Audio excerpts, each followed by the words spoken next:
Good morning વિદ્યાર્થી મિત્રો. આજે આપણે ધોરણ 12 વિષય મનોવિજ્ઞાન, જેમાં પ્રકરણ 8 પર્યાવરણ અને વર્તન, જેમાં આગળ આપણે માનવ અને પર્યાવરણ વચ્ચેના સંબંધ અને એના ઘટકો વિશે આપણે માહિતી મેળવી. હવે આપણે પર્યાવરણ અંગેના પ્રતિમાનો છે તેના વિશે સમજૂતી જોશું. તો પહેલાં આપણે કર્ટ લેવિનનું પર્યાવરણ અંગેનું પ્રતિમાન કયું છે, બરાબર, એના વિશે સમજૂતી મેળવશું. તો કર્ટ લેવિને મનોવૈજ્ઞાનિક પર્યાવરણ અને ભૌગોલિક પર્યાવરણને કે છે જુદું પાડે છે. કર્ટ લેવિને વ્યક્તિ અને પર્યાવરણ વચ્ચેના સંબંધને સ્પષ્ટ કરવા માટે જીવન અવકાશનો કે છે ખ્યાલ આપ્યો છે. લેવિનના મત પ્રમાણે જીવન અવકાશ એ વ્યક્તિના વર્તન એટલે કે બિહેવિયરને નક્કી કરતી સમગ્ર મનોવૈજ્ઞાનિક વાસ્તવિકતા છે. જીવનમાં અવકાશ એટલે કે લાઈફ સ્પેસ એમાં પર્યાવરણ હાજર રહેલી દરેક એવી બાબતો જેને એન્વાયરમેન્ટનો કે સમાવેશ થાય છે, જે વ્યક્તિના વર્તન પર કે છે અસર કરે છે. અને આ પર્યાવરણમાં વ્યક્તિ અને એની આસપાસની ભૌતિક, મનોવૈજ્ઞાનિક અને સામાજિક ઘટકો જેવી દરેક બાબતોનો કે છે સમાવેશ થાય છે. લેવિનના પર્યાવરણની રહેલ વ્યક્તિ વચ્ચે વ્યક્તિને જીવન અવકાશ કે છે કહે છે. આમ બી બરાબર એફ કૌંસમાં એલ અને બરાબર એફ કૌંસમાં પીઈ આ બાબત આકૃતિ 8.2 દર્શાવેલ છે, જ્યાં ઈ પર્યાવરણ છે એટલે કે એન્વાયરમેન્ટ, એફ છે એ કાર્ય એટલે કે ફંક્શન અને પી છે એ વ્યક્તિ એટલે કે પર્સન.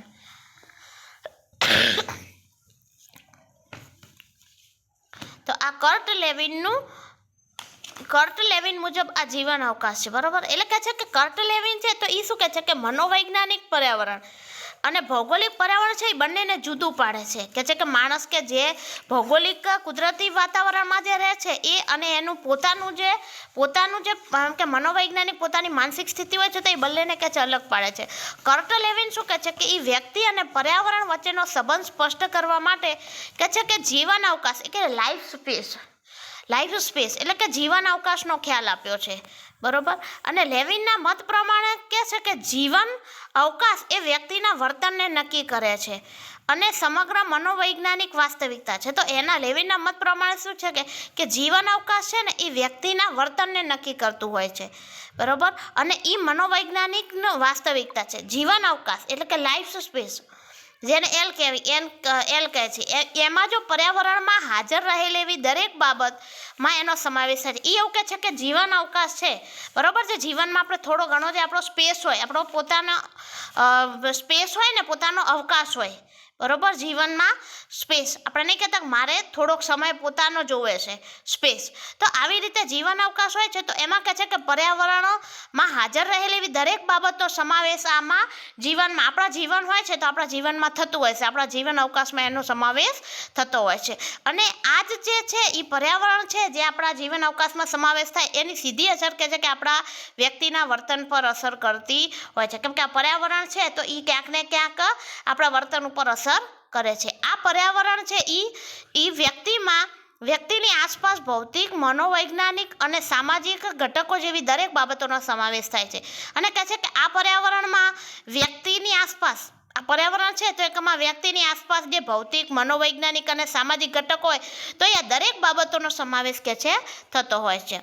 અને લેટિન છે એ પર્યાવરણની વચ્ચે રહેલ વ્યક્તિને કહે છે કે જીવન અવકાશ કહે છે. અને લેટિન શું કહે છે કે પર્યાવરણ વચ્ચે જે આ વ્યક્તિ રહે છે, પર્યાવરણ વચ્ચે રહેલ વ્યક્તિ છે તો એને વ્યક્તિને જીવન અવકાશ કહે છે. આમ કહે છે કે બી બરાબર એફ અને કૌંસમાં એલ બરાબર એફ કૌંસમાં પી આ આકૃતિ 8.2 દર્શાવેલ, જ્યાં ઈ છે એ પર્યાવરણ છે, એફ છે એ કાર્ય છે અને પી છે એ વ્યક્તિ છે, બરાબર. તો આવી રીતે કહે છે કે જે વ્યક્તિ છે એ આવી રીતે આ જો આપણને વચમાં જે આપ્યું છે એ પર્સન છે એટલે એ વ્યક્તિ છે, અને એની આજુબાજુ જે મોટું જે રાઉન્ડ આપ્યું છે જે બાજુ એ તો પર્યાવરણ, એટલે કહેવાનો મતલબ એમ કે વ્યક્તિ છે એ આ પર્યાવરણ છે એ વ્યક્તિની આજુબાજુ જ કે છે ફર્યા કરતું હોય છે.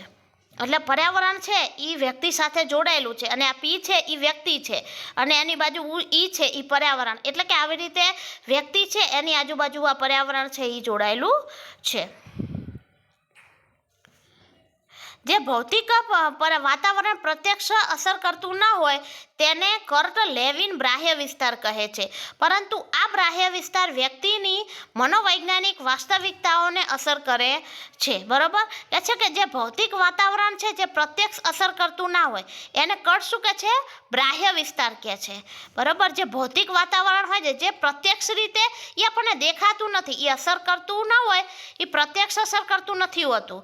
બરોબર, પરોક્ષ રીતે અસર કરે છે. જે કહે છે કે આપણને અસર કરતું ના હોય તેને લેવિન છે એ બાહ્ય વિસ્તાર. પરંતુ આ બાહ્ય વિસ્તાર છે એ વ્યક્તિની મનોવૈજ્ઞાનિક વાસ્તવિકતાઓને કે છે અસર કરી શકે. દાખલા તરીકે વર્ગમાં વિદ્યાર્થીઓ અભ્યાસ કરી રહ્યા હોય ત્યારે એવા સમાચાર મળે કે શહેર કે નગરના ગીચ વિસ્તારમાં ટ્રાફિક જામ થયો છે. આ સમાચારની વિદ્યાર્થી કે શિક્ષકના મનોવૈજ્ઞાનિક વાસ્તવિકતા પર કોઈ અસર થતી નથી, પરંતુ ટ્રાફિકમાં પ્રિન્સિપલ સાહેબ ફસાયા છે અને હવે પછી તેમનો તાસ છે. આવા સમાચારની વિદ્યાર્થી અને શિક્ષકની મનોવૈજ્ઞાનિક વાસ્તવિકતા પર જુદી જુદી અસર થઈ શકે છે. બરાબર, આમાં કે આપણને કીધું કે જે ભૌતિક વાતાવરણ હોય તો એ પ્રત્યક્ષ અસર કરતું ન હોય તો એને એ બાહ્ય વિસ્તાર કહેવાય. અને આ બાહ્ય વિસ્તાર છે તો કે એ મનોવૈજ્ઞાનિક વાસ્તવિકતાને અસર કરે છે. આમાં આપણને એક ઉદાહરણ કે દાખલા તરીકે કોઈ વિદ્યાર્થી હોય, હવે એ છોકરાઓ બધા વર્ગમાં અભ્યાસ કરી રહ્યા હોય એવા ટાઈમે ક્યાંકથી સમાચાર મળે કે ભાઈ આ જગ્યાએ શહેરના આ નગર કે અહીં ત્યાં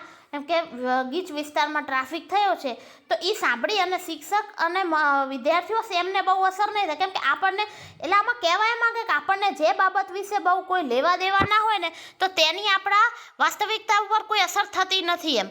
પણ જો આપણને ક્યારેક કે આમાં કીધું કે જો એમ ખબર પડે કે ટ્રાફિકમાં પ્રિન્સિપલ સાહેબ ફસાણા છે અને હવે પછી એમનો તાસ છે એટલે એમનો પિરિયડ આવવાનો છે, તો સમાચાર સાંભળી વિદ્યાર્થી અને શિક્ષક છે તો એમની મનોવૈજ્ઞાનિક વાસ્તવિકતા પર જુદી અસર થઈ શકે. હા, પણ એમને ખબર પડે કે ભાઈ એ ટ્રાફિકમાં આપણા પ્રિન્સિપલ પણ ફસાયેલા છે તો એમને ચિંતા થાય કે ભાઈ સમયસર પહોંચી શકશે જ નહીં, એમનો પિરિયડ હશે તે લઈ શકશે કે નહીં, એ ટ્રાફિક હશે તો એમાંથી બહાર નીકળી શકશે કે નહીં, સમયસર આવશે કે નહીં. તો કેમ કે એ બાબત છે એ આપણી સાથે ક્યાંક ને ક્યાંક જોડાયેલી છે. એટલે આમાં કહેવા માંગે છે બરોબર કે આપણે છે તો એ જો આપણે કોઈ પણ વાસ્તવિક એને જો આપણે વાસ્તવિક સાથે આપણે સંબંધ હોય ને બરોબર, એ કોઈ પણ ઘટના સાથે તો આપણને અસર કરતી હોય છે આપણા વાસ્તવિકતા, પણ આપણને એની સાથે કોઈ લેવા દેવા ના હોય તો આપણને કંઈ અસર થતી નથી. હવે એના પછી બીજું છે બ્રોન ફેનબ્રેનરનું પર્યાવરણ અંગેનું પ્રતિમાન. ઓલું તો આપણે જોયું હતું કર્ટ લેવિનનું પર્યાવરણ અંગેનું પ્રતિમાન. હવે આવ્યું છે બ્રોન ફેનબ્રેનરનું પર્યાવરણ અંગેનું પ્રતિમાન.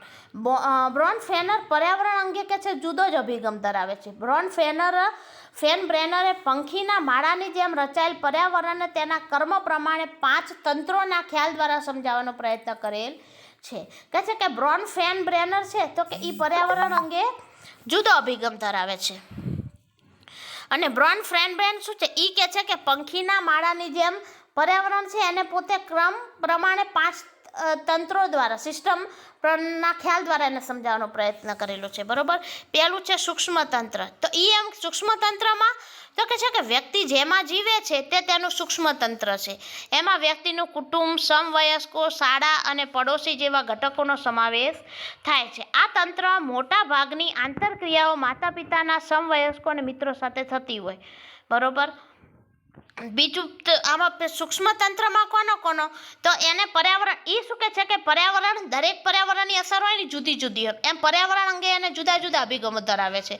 બરોબર, અને એને આ પર્યાવરણ છે તો એને આને 5 તંત્રો દ્વારા કે કઈ રીતે આ પર્યાવરણ છે એ કયા તંત્રની જેમ કામ કરતું હોય છે. તેમાં પહેલું છે સૂક્ષ્મ તંત્ર. તો સૂક્ષ્મ તંત્રમાં પર્યાવરણનું પહેલું જે એક ક્રમ જોઈએ તો એ સૂક્ષ્મ તંત્ર. બરોબર, તો એમાં કે છે કે વ્યક્તિ કે છે જેમાં જીવે એ એનું સૂક્ષ્મ તંત્ર કહેવાય. આપણું પહેલું સૂક્ષ્મ તંત્ર કહેવાય. કેમ કે આપણે આપણા કુટુંબ છે, આપણા સમવયસ્કો જે આપણા મિત્રો હોય, આપણા સરખા જે હોય સમવયસ્ક એટલે આપણા સરખા હોય એ હોય. બરોબર, પછી શાળા છે, આપણા પાડોશી છે, તો આ બધા ઘટકોનો સમાવેશ છે એ આ સૂક્ષ્મ તંત્રમાં થાય. આ તંત્રમાં મોટા ભાગની આંતરક્રિયાઓ તો કે આપણા માતા પિતા, સમવયસ્કો અને મિત્રો સાથે થતી હોય. બરોબર, બીજું છે અનુભવ તંત્ર. તો આ તંત્રમાં વિવિધ સૂક્ષ્મ તંત્રો સમાયેલા હોય છે. દાખલા તરીકે બાળકના કૌટુંબિક અનુભવોની તેના મિત્રો કે શિક્ષકો સાથેની આંતરક્રિયા પર અસર થઈ શકે છે. ભગ્ન કુટુંબના બાળકો તેમના મિત્રો સાથે સમાયોજનમાં મુશ્કેલી અનુભવે છે. એ અનુભવ તંત્ર. બીજું છે અનુભવ તંત્ર. તો કે અનુભવ તંત્ર તો કે આ તંત્રમાં વિવિધ સૂક્ષ્મતંત્રો સમાયેલા છે. અનુભવ તંત્ર છે તો અનુભવ તંત્રમાં કહે છે કે વિવિધ સૂક્ષ્મતંત્રો છે તો એ આ અનુભવ તંત્રમાં સમાયેલા છે. બરોબર. આમાં આપણને ઉદાહરણ આપ્યું, દાખલા તરીકે બાળક છે તો કે ભાઈ બાળકના કૌટુંબિક અનુભવોની તેના મિત્રો અને શિક્ષકો સાથેની આંતરક્રિયા પર શું અસર કરે છે. બરોબર. એ પણ એના પર્યાવરણ ઉપર જવાબદાર હોય છે. બરોબર. બાળક છે તો ગમે એ બાળક હોય એ એના કુટુંબમાંથી શીખતા હોય, એના કુટુંબમાંથી એને જે અનુભવો થતા હોય એ અનુભવ, એનું વર્તન છે એ એના આધારે એને કુટુંબમાં જે અનુભવ થયા એના આધારે એનું વર્તન છે, એની વર્તનની અસર એના મિત્રો અને શિક્ષકો સાથેની આંતરક્રિયાઓ પર થતી હોય છે. અને ભગ્ન કુટુંબના બાળકો છે એ એમના મિત્રો સાથેના સમાયોજનમાં મુશ્કેલી અનુભવે છે. બરોબર. જે સંયુક્ત કુટુંબમાં રહેતા હોય તો એ બાળકોને માતા પિતા હોય, દાદા દાદી હોય તો એ બધા શીખવાડતા હોય. અને જ્યારે ભગ્ન કુટુંબ હોય, ક્યારેક મા બાપ વચ્ચે, ક્યારેક એમ કે કોઈ કારણસર છૂટાછેડા થયેલા હોય, મા બાપથી અલગ રહેતા હોય, ક્યારેક ખાલી એકલી માં સંભાળતો, આવું બધું ભગ્ન કુટુંબ જોઈએ ને ક્યારેક, તો એના બાળકોમાં અને જે કુટુંબમાં રહેતા બાળકોમાં આપણને તફાવત જોવા મળશે. અને જ્યારે ભગ્ન કુટુંબના બાળકો હશે ને તો એ બીજા મિત્રો સાથે કે અન્ય વ્યક્તિઓ સાથે આંતરક્રિયા પોતે કરી શકતા નથી, પોતે સમાયોજન સાધી શકતા નથી, એમાં મુશ્કેલી અનુભવે છે. ત્રીજું છે બાહ્ય તંત્ર.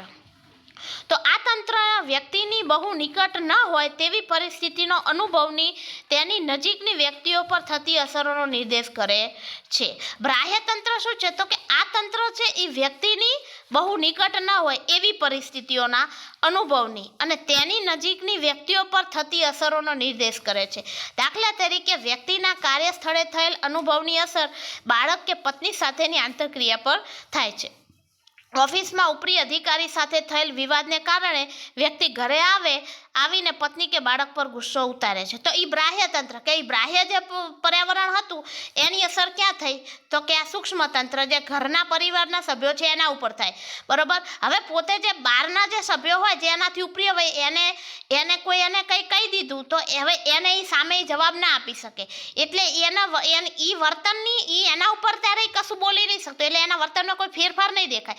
પણ એની અસર ક્યાં જોવા મળશે તો સૂક્ષ્મ તંત્ર, જે એમ કે એના ઘરના બાળક કે પત્ની છે એના ઉપર ગુસ્સો ઉતારશે તો એનું વર્તન ત્યારે બદલાઈ જશે. એટલે એ બાહ્ય તંત્ર, એ તો એ બાહ્યનું બાહ્ય પર્યાવરણ કહેવાય. બરોબર. તો આવી રીતે કહે છે કે આ તંત્રની વ્યક્તિની બહુ નિકટ ન હોય એવી પરિસ્થિતિનો અનુભવ તેની નજીકની વ્યક્તિઓ પર થતી અસરોને નિર્દેશ કરે છે. કેમ કે હવે બારે છે તો એ એના ઉપરી અધિકારી એને કંઈ કીધું એટલે હવે એને સામે જવાબ ના આપી શકે, એટલે એની અસર હશે એ ક્યાં તો કે એની નજીકની વ્યક્તિઓ ઉપર થશે. બરોબર. આમાં આપણને એક ઉદાહરણ આવ્યું કે કાર્યસ્થળે જે અનુભવ થયો એને ખરાબ કે સારો, એની સીધી અસર કોના ઉપર થાય તો કે બાળક કે પત્ની સાથેની આંતરક્રિયા ઉપર થતી હોય. બરોબર. ઓફિસમાં ઉપરી અધિકારીએ એને કંઈ પણ કીધું તો એ વિવાદને કારણે એ ઘરે આવી અને ગુસ્સો કોના ઉપર કાઢશે તો કે વ્યક્તિ છે તો એ એના ઘરે આવીને એની પત્ની કે એના બાળક ઉપર ગુસ્સાય, તો એ બાહ્ય તંત્ર એટલે કે બાહ્ય પર્યાવરણની અસર કહેવાય. હવે એના પછી ચોથું છે સાંસ્કૃતિક તંત્ર. આ તંત્ર વ્યક્તિ જે સંસ્કૃતિમાં રહે તેની સાથે સંકળાયેલ છે. સંસ્કૃતિમાં માન્યતા, મૂલ્યો, રિવાજો વગેરેનો સમાવેશ થાય જેને સમાજના મોટાભાગના લોકો અનુસરતા હોય છે. હવે સાંસ્કૃતિક તંત્ર તો જે સાંસ્કૃતિક પર્યાવરણ, એ પર્યાવરણ છે તો કે આમાં વ્યક્તિ છે એ સંસ્કૃતિમાં રહે છે. આપણે જે સંસ્કૃતિમાં જીવતા હોય, આપણી સમાજ પ્રમાણે જે સંસ્કૃતિ હોય આપણે એની આસપાસ જ જીવતા હોઈએ, આપણે એની સાથે સંકળાયેલા હોઈએ. પછી આપણી સંસ્કૃતિની જે માન્યતા, મૂલ્યો, રિવાજો હોય એ બધાનો સમાવેશ આ સંસ્કૃતિમાં થાય અને આપણે એ પણ જે રીતિ રિવાજો, નિયમો છે એનું આપણે પાલન કરતા હોઈએ છીએ. આપણને કદાચ અમુક નિયમ નાય ગમે, અમુક રીતિ રિવાજ નાય ગમે, પણ આપણે એ સમાજમાં રહેતા હોય એટલે આપણે એની સાથે ટેવાયેલા હોય, એટલે આપણે ક્યારેક ના હોય ને તો આપણે એ કરવા સમાજ માટે કરી અને આપણે જે સંસ્કૃતિ માટે કરીને આપણે રિવાજો એનો અમલ કરતા હોય છે, જેને સમાજના મોટા ભાગના લોકો કે છે અનુસરતા હોય છે. એના પછી છે છેલ્લું કાળક્રમ તંત્ર.